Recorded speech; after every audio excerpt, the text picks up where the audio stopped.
One time I went to visit Ghana. This was like 2012 or 13. And I was cooking and I filmed it. And a friend from England asked me, oh my God, they have cookers in Ghana.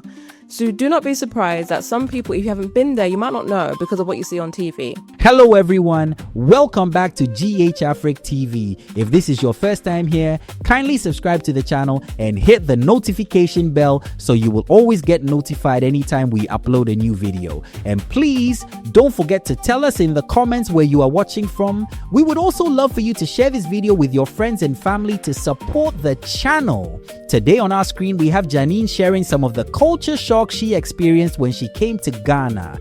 From the way people interact, the atmosphere, daily life experiences, and things she never expected to see, Ghana definitely gave her a memorable experience. It is always interesting to hear how foreigners react when they visit Ghana for the first time, because many of them experience things that are completely different from what they are used to back home. So in today's video, we're going to listen to Janine as she shares her honest experience and some surprising moments she encountered during her stay in Ghana.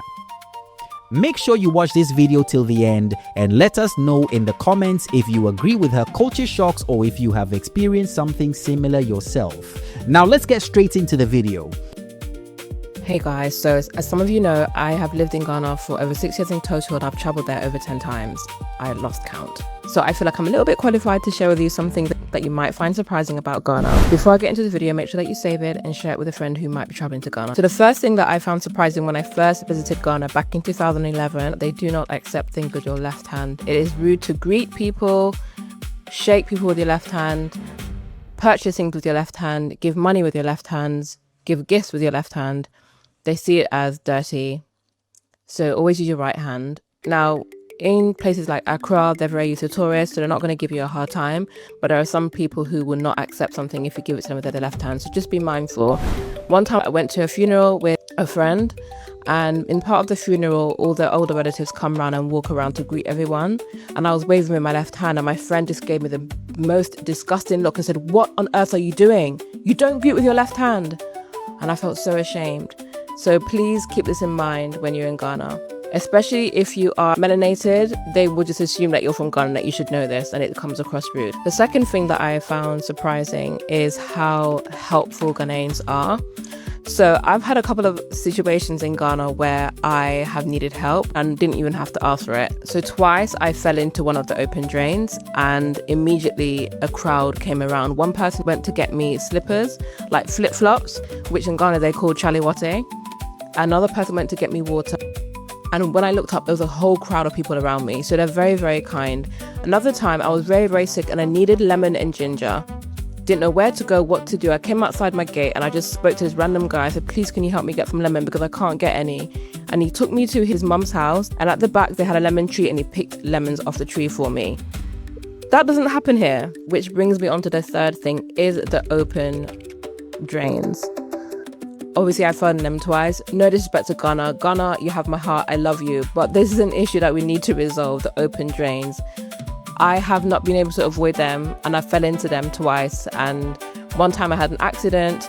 Before I left the country, I had to have a little operation and I came to Ghana on crutches. Hopped to the shop near to my flat and then the drain was in between the road and the actual kiosk. Just like kind of in the way. And I was going to hand the money over to the teller and I just remember seeing stars and then two men picked me up and I'd fallen and hit my other leg, so I was in a wheelchair. Another time I was crossing the road and again, bang, straight into drain. So just be aware of them. It's not every single place. Some places are covered up, but just be aware. Don't walk too close to them because if you're like me and you're clumsy, you're going to end up in a ditch. The fourth thing I want to talk about is the heat. Now, I lived in Jamaica, but I was much younger then and I forgot how hot it can get. In Ghana, it gets hot. So beware of that. You will come out of the shower and you'll be sweating. You'll be in a taxi going to wherever you're going and you'll be sweating. You'll be walking down the road, you'll be sweating. At night, you'll be sweating. It can get really, really hot in Ghana. So prepare for the hotter months in Ghana. It can be crazy. Now, this one might come across as a surprise to some people, because some people don't know. One time I went to visit Ghana. This was like 2012 or 13. And I was cooking and I filmed it. And a friend from England asked me, oh my God, they have cookers in Ghana. So do not be surprised that some people, if you haven't been there, you might not know because of what you see on TV. English is the official language in Ghana. People speak English. So when you go to Ghana, you don't have to worry about language being a barrier. People speak English there. Okay? Renting in Ghana. Renting can be a shocker to some people. Most places in Ghana, when you rent long term, you have to pay at least a year up front. Now, officially, it is illegal, but because sometimes the laws don't work, it's generally expected for you to pay a year up front.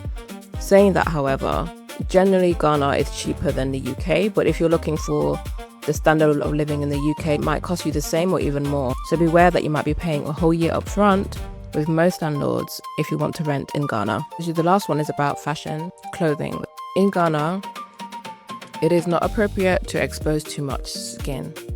In more tourist areas, people are a bit more relaxed now, but when I was living there, around 2012-13, I remember going to the market and I had this short-ish top on and my back was exposed just a little bit at the bottom, and oh my goodness, the market woman came over me, giving me cloths, and they were saying, "Your back, your back, your back." I'm like, "What is on my back? What's on my back?"